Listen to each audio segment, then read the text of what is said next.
conversations in the dressing room. I mean, certainly in the dressing room, as people are talking, obviously you're talking about, oh, there's a 2026 World Cup and, there's a T20 World Cup in 2026, there's a 50-over World Cup in 2027.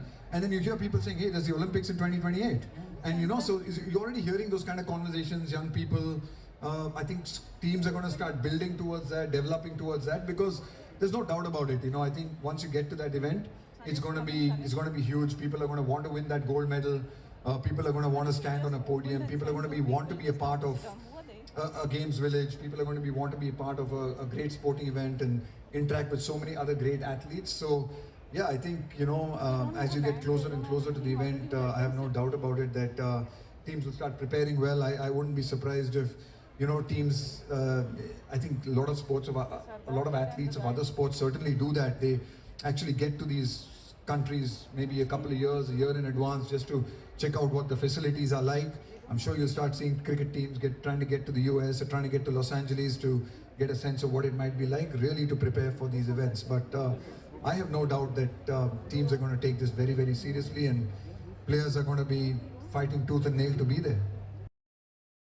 The only small chance that I had of experiencing something like this, and obviously not the Olympics, but there was cricket at the Commonwealth Games. I think it was in 1998, if I'm not mistaken. I think it was Malaysia. And India sent a team, but we had at the same time we had a series in Canada, in Toronto. We were playing Pakistan in Toronto, and they split the Indian team into two parts. They sort of had one set of boys go to Toronto and one set of boys go to Malaysia. And I was hoping and praying that I would be in the team to Malaysia. Unfortunately for me, I was... Yeah, admitted, it was just for the easy runs, because Canada.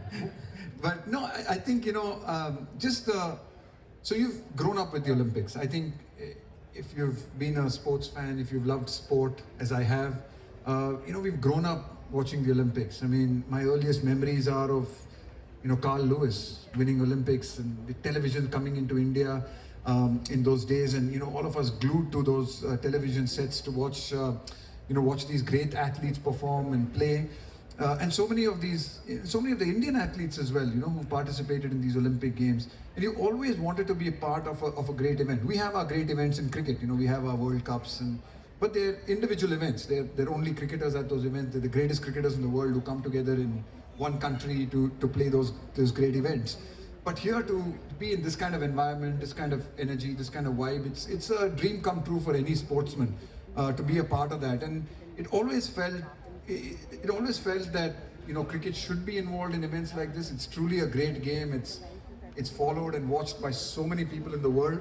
But it's just fantastic, from someone like me who's now really a fan, for me to be able to see and to see cricket in the Olympics that's going to be a part of this, I think is truly phenomenal. So obviously, unfortunately, I won't be able to play in 2028. Never say never. Unless they're going to play 10-day test matches or something.